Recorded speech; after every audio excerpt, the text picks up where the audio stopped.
Today, we uncover the shocking truth about Morrisons UK. There was actually a time when a trip to Morrisons meant the smell of fresh bread the moment you walked through those doors. A butcher who actually knew your name and would cut you exactly what you wanted. No fuss, no faffing about. A fishmonger who'd tell you honestly which catch was best that morning, instead of just pointing at whatever was sitting on the shelf. Saturday mornings with the whole family, a proper cooked breakfast in the cafe afterwards, and a trolley full of food you actually trusted without a second thought. It started as a market stall in Bradford back in 1899, built by a family who understood Yorkshire values, hard graft, and treating your customers like actual human beings rather than numbers on a spreadsheet. Ken Morrison himself used to walk the shop floors of his own stores, and former staff still talk about him remembering people by their first names, stopping to ask how their families were doing, and rewarding good work there and then on the spot, rather than burying it in some head office process. Under him, staff had profit share, paid breaks, extra pay for working unsociable hours, paid sick leave, and a properly subsidized staff canteen where a decent hot meal cost next to nothing. That was Morrisons for generations, and for a long time, it felt like nothing could really change that supermarket that felt more like a market hall than a corporate warehouse. For millions of British families, Morrisons wasn't a chore. It was something you actually looked forward to, a small weekly ritual built around real people who took genuine pride in their counters and their stores. That was Morrisons for generations, and for a long time it felt like nothing could really change that. But now, something has happened to Morrisons, and once you hear what we found, you'll never look at that Market Street signage the same way again. AI shopping trolleys. That's right. While your local store can't seem to find the money for more staff or a pay rise, and while sending workers home on unpaid leave during quiet weeks, Morrisons has become the very first supermarket in Britain to hand its customers a trolley fitted with cameras, sensors, and a screen that watches everything you put in and everything you take back out, tracks what you're buying in real time, links straight to your account, and turns the space right in front of your face into a personalized advertising screen that pushes products at you based on what you put in your basket. And who's to say what wonderful features they'll be adding next? Independent research into these exact kinds of smart trolleys found shoppers using them spent 32% more money and stayed in the shop nearly a quarter longer, which tells you everything about who this technology is really built to serve. The company also found tens of millions of pounds for cameras in its delivery yards just to check whether workers are wearing the right jackets. They rolled out digital shelf labels its own staff say will cost jobs. Millions for machines, nothing for the people. Once you notice that pattern, you start seeing it absolutely everywhere. The cameras, the screens, the whole shiny futuristic rollout, all at the same time. And remember, we're talking about a supermarket that's been quietly loaded with billions of pounds of debt it never asked for and never needed. Debt that has nothing to do with feeding your family and everything to do with paying off the very people who bought the company out from under it. Former and current staff described nearly every one of those old benefits being quietly stripped away. The profit share gone, unsociable hours pay gone, paid breaks cut down to the bare legal minimum. And workers who've given 20, even 35 years of loyal service, reaching that milestone and getting absolutely nothing back for it, not so much as a card. At the same time, staff say the company has found the money for cameras that photograph every shelf in the store once an hour, scoring how well stocked each section looks and ranking stores against each other on a company-wide league table, with area managers pushing for a target score by mid-morning, putting more and more pressure on the fewer overworked staff. Others describe being sent home on unpaid leave because the wage budget couldn't stretch to cover their hours. In the very same months, new equipment was being installed. And shoppers themselves have been quietly noticing it too. Milk turning sour days before its printed date, fish and meat smelling off within a day of buying it. Freezers so unreliable that staff have described being told to reload them while they were still warm to the touch. If that doesn't sit right with you, it shouldn't, because behind the nostalgic branding and the wooden shop fittings designed to remind you of simpler times, something has gone seriously wrong at one of Britain's most trusted supermarkets, and hardly anyone shopping there today has any idea just how bad it's got. So we've researched and gone through all the latest information about Morrisons UK, and we'll expose the 11 things you must know before you set foot in a Morrisons again. Then we'll tell you the handful of things Morrisons still genuinely gets right, the stuff that's actually worth your time and your money, but maybe next in line to go.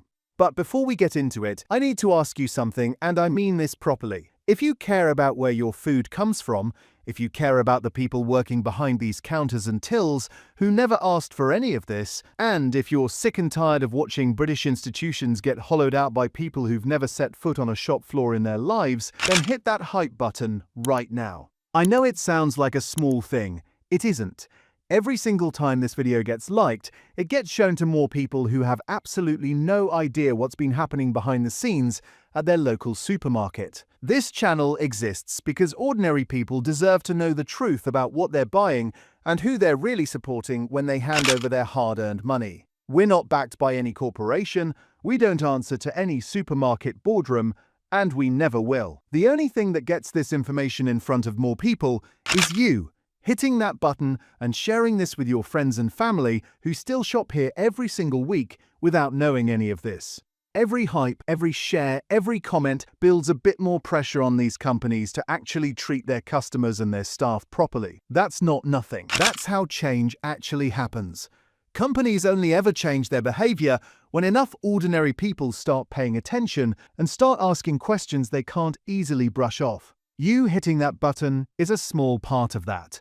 So go on, hit it now before you forget, and let's get into it. Number 11. The state of the buildings themselves. Walk around a Morrisons store today, and if you look past the shelves for a second, you'll start noticing things you probably wish you hadn't. Staff and shoppers across the country have been reporting fridges that don't hold their temperature properly, freezers that break down every summer without fail, and roof leaks so persistent that some stores have simply left buckets sitting under them near the tills for days at a time, rather than fixing the actual problem. One former worker described being told to keep loading a freezer that was clearly warm to the touch, only for it to later be confirmed with a probe thermometer that the unit had never reached a safe temperature at all.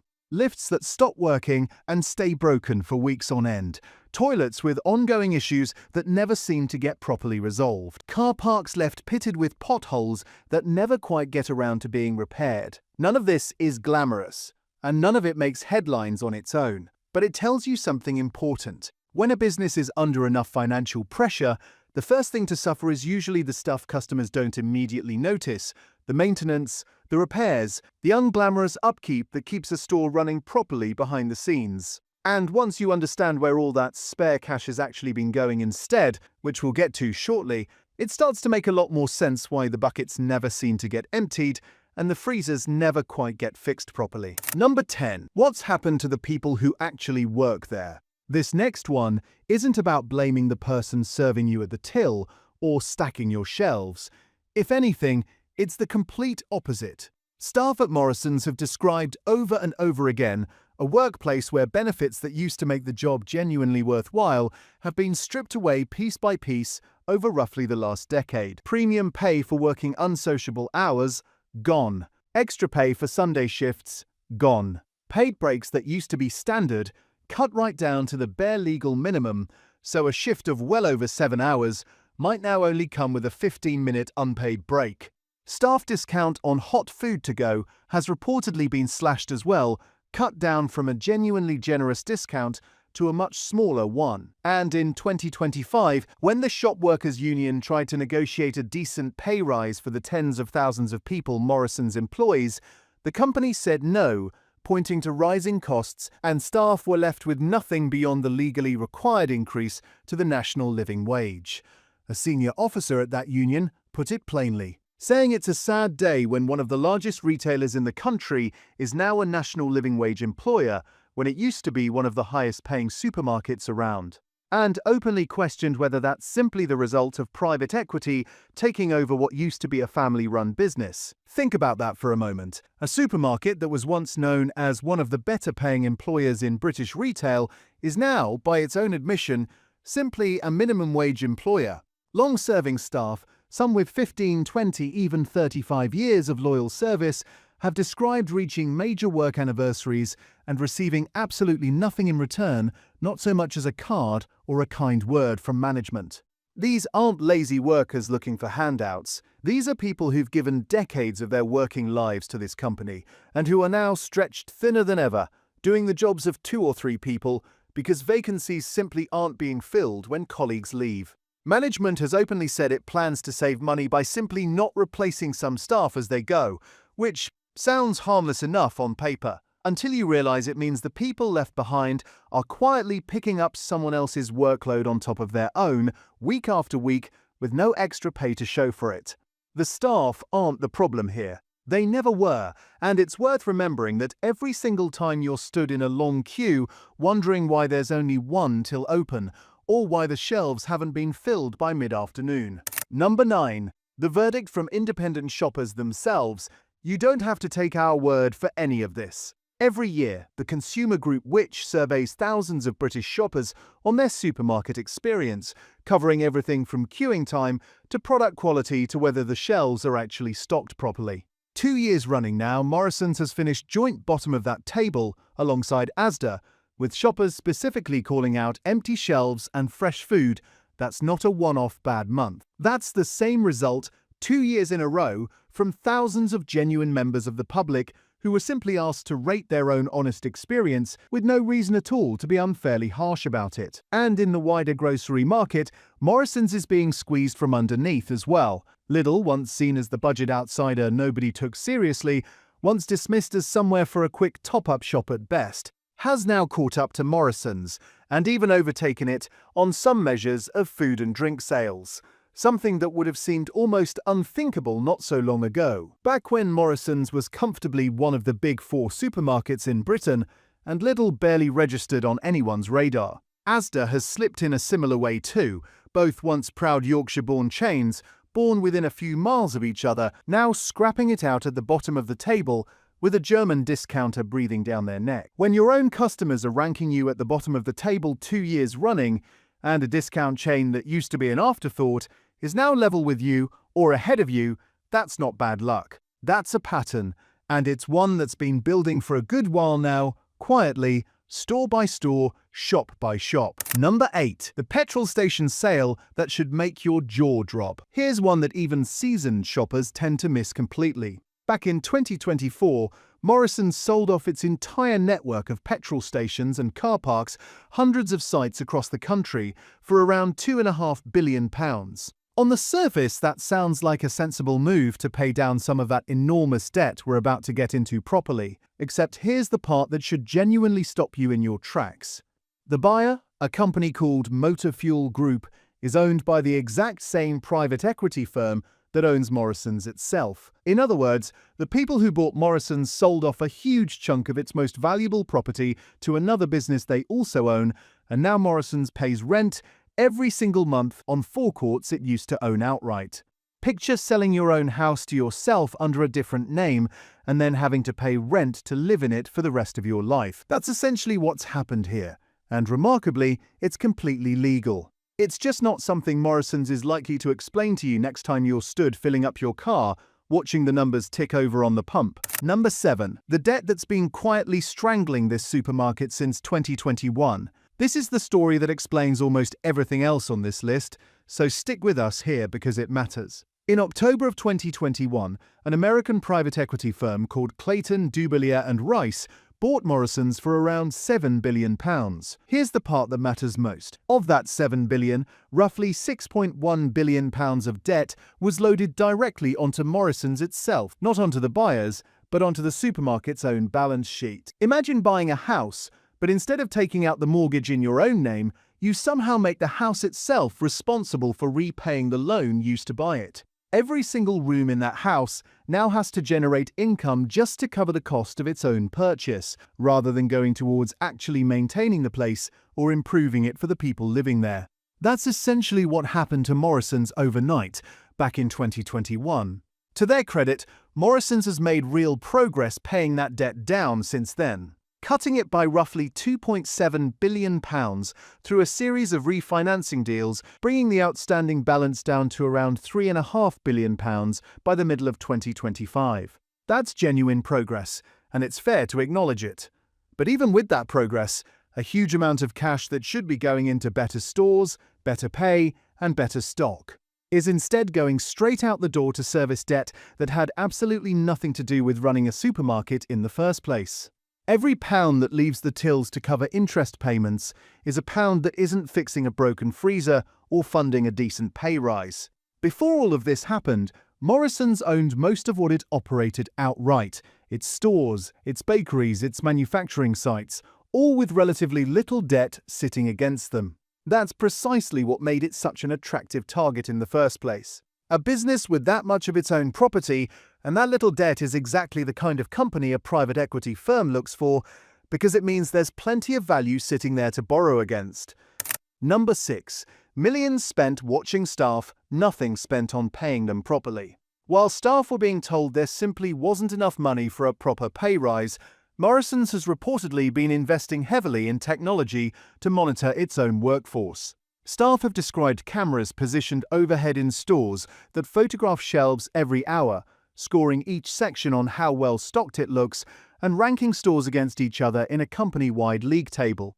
With pressure from area management to hit a target score by a set time each morning, separately, staff have also described cameras installed in delivery yards designed to detect whether workers are wearing the correct high-visibility clothing, reportedly costing the company somewhere in the range of £14 to £16 million to roll out. On top of that, Morrisons has been rolling out digital shelf edge labels across its stores, a genuinely useful piece of technology in fairness, one that saves time checking prices and correcting errors. But staff themselves have pointed out that the same technology is expected to save the equivalent of several staff shifts a week per store, meaning fewer hours and fewer jobs needed on the shop floor going forward. Read that back for a second. Tens of millions of pounds found for cameras, screens, and monitoring systems. In the very same period, staff were told there was nothing left over for them. It's hard to hear that and not feel for the people stood on the shop floor being watched and scored by a system while their own pay packet stays exactly where it's always been. Number 5.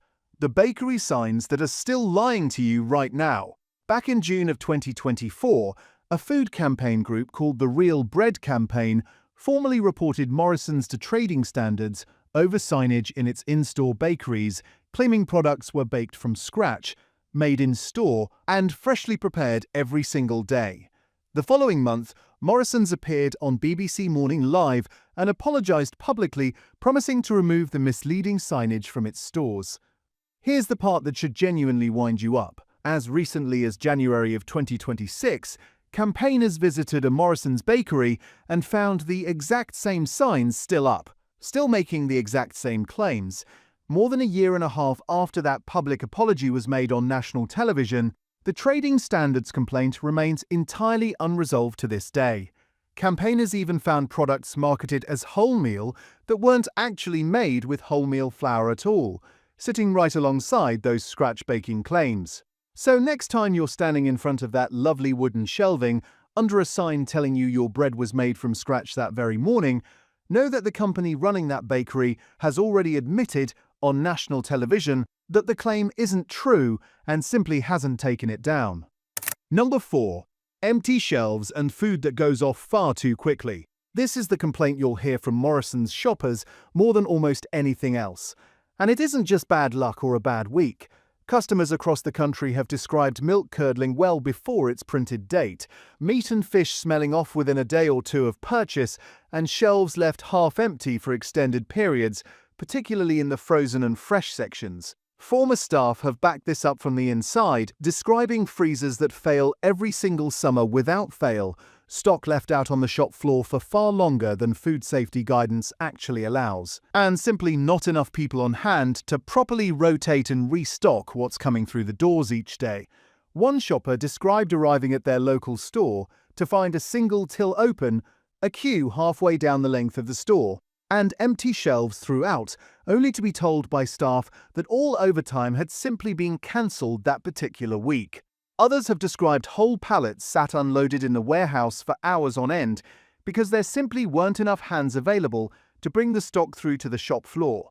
While a lone member of staff was left trying to keep on top of an entire delivery on their own, that's not a supply problem. That's a staffing decision made somewhere far above the shop floor by people who will never have to stand in that queue themselves, And it's the ordinary shopper and the ordinary worker who end up paying for it between them.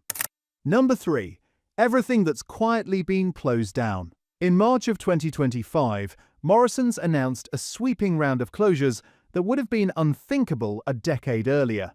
52 in-store cafes, all 18 of its market kitchen food counters, 13 florists, 35 meat counters, 35 fish counters, 4 pharmacies. Around 365 jobs were put at risk in that single announcement alone. Barely a year later, hundreds more roles at the company's Bradford head office were placed at risk too, as part of a restructuring program built around automation and data-driven efficiency, with one source close to the situation describing staff being visibly upset on the day it was announced. And then, almost quietly, right at the end of 2025, Morrisons permanently closed its long-running Christmas Saver stamp scheme, a savings tool that cost the company very little to run, but that plenty of older shoppers relied on every single year to help spread the cost of Christmas without falling into debt over it. It won't be coming back. Every single one of these was sold to customers at the time as a small, sensible tidy-up, a bit of modernization here, a bit of streamlining there. Taken together, though, they tell a very different story, of a company slowly stripping away the exact things that used to set it apart from the discount chains in the first place, the things that made it feel like more than just another warehouse full of shelves. For a lot of older shoppers especially, the cafe and the counters weren't just a place to buy food, they were somewhere to sit down, have a chat, and feel like part of a community for half an hour. Losing that isn't just an inconvenience. For plenty of people, it's a genuine loss. Number 2. The loyalty card maths that barely adds up. Morrisons' loyalty scheme works differently to almost every other supermarket in Britain, and once you understand exactly how, you might think twice about how much it's actually worth to you. Instead of earning points based on how much you spend, like Tesco's Club Card or Sainsbury's Nectar, Morrisons gives you 5 points for every single product you buy, regardless of whether that product costs 30 pence or £30. Once you've collected 5,000 points, you get a £5 voucher. Do the maths on that properly, and it works out that you need to buy roughly 1,000 separate items before you see a single fiver come back your way. Compare that to Tesco, where the same amount of weekly spending would typically earn you double that back in vouchers over the course of a year. And suddenly, Morrisons' loyalty scheme looks a lot less generous than the marketing around it would have you believe. It isn't dishonest exactly. It's simply built in a way that most shoppers scanning their card at the till have never actually stopped to properly work out for themselves. Number 1. The convenience store trap hiding in plain sight. And finally, here's one that catches out an awful lot of people, especially those who simply assume a Morrisons Daily is a smaller version of the main supermarket with the same prices throughout. It isn't, not by a long way. Independent price checks by which found that everyday branded products cost noticeably more in Morrisons Daily stores than in a full-sized Morrisons supermarket just down the road, with soft cheese costing around 63% more, spreadable butter around 33% more, a standard white loaf around 14% more, and even own-brand milk coming in around 8% dearer than it would in the main store. Add all of that up across a typical weekly shop, and shoppers relying on their local daily store rather than a full supermarket could be paying somewhere in the region of £800 more per year for exactly the same products, under exactly the same branding above the door. After public pressure over these findings, Morrisons did agree to match pricing on around 40 of its budget saver lines across daily stores specifically. But everything outside that fairly small list still carries the same convenience store markup, hiding quietly behind a logo that looks completely identical to the one above your local full-sized Morrisons superstore. So that's the countdown. But we did promise you the other side of this story too, because it wouldn't be fair, and it certainly wouldn't be honest, to leave you thinking there's nothing left worth your time at Morrisons. There genuinely still is, if you know exactly where to look and how to shop a bit smarter. Here's what's actually still worth your money. First, those 40 or so saver range products in Morrisons Daily stores that now match full supermarket pricing following that pressure from which, if you're relying on your local convenience store because it's the nearest one to you, it's genuinely worth learning exactly which lines those are, because that's the one part of that convenience markup you can actively avoid, and it can save you a fair bit over the course of a year. Second, and this one deserves real honest credit, Morrisons' relationship with British farming. Despite everything else on this list, Morrisons continues to describe itself as British farming's biggest direct supermarket customer. And for 2026, it committed more than £1.6 billion to British agriculture and food production across meat, fish, dairy, eggs, fruit and vegetables. That's a genuinely significant ongoing commitment, and it's one of the few parts of the old Morrisons identity that's actually survived everything the company has been through over the last few years. Third, yellow sticker timing, which remains one of the best-kept secrets in British grocery shopping if you're willing to work your day around it a little. Morrisons typically runs an earlier markdown wave through the late morning, with reductions of around 20 to 30%, followed by a much deeper evening wave, often reaching 75% off, on fresh meat, fish and bakery items that won't survive another trading day on the shelf. Timing your shop around that second wave can mean walking out with a trolley full of genuinely good food for a fraction of the price shown on the original shelf-edge label. Fourth, and this one's close to home for a lot of you watching this, the cafe. Even with 52 of them closed down, the ones that remain still offer some of the best value left on the entire British high street. The Club 60 offer gives shoppers over 60 a small cooked breakfast with a refillable hot drink for around £6 available any time of day rather than just first thing in the morning. Combine that with the Kids Eat Free offer alongside a paying adult meal, and a family can still get a proper hot meal out together for less than almost anywhere else on the high street right now. Whatever else has changed at Morrisons, that cafe has quietly remained one of the last genuinely affordable places left in Britain to sit down, catch your breath, and eat a proper meal without it costing you the earth. So there you have it. A supermarket built on family values and Yorkshire grit, now carrying the weight of debt it never asked for, run in a way that leaves its own staff stretched to breaking point, while still holding on to a handful of things that are genuinely worth your time and your money. None of this means you have to swear off Morrisons entirely, and for plenty of you, it's simply the nearest shop you've got. But going in with your eyes open, knowing exactly what you're supporting and exactly where the good bits still are, makes all the difference. If any of this changed the way you'll shop there from now on, do us a favor and hit that hype button before you go, because the more people who see this, the more pressure builds on companies like this one to actually treat their staff and their customers the way they deserve to be treated. And drop a comment down below telling us what you think, because we genuinely want to know your experience, good or bad, and let us know which supermarket or which food product you want us to dig into next, because we've got plenty more of these coming. Until next time, stay curious, stay informed, and protect your plate.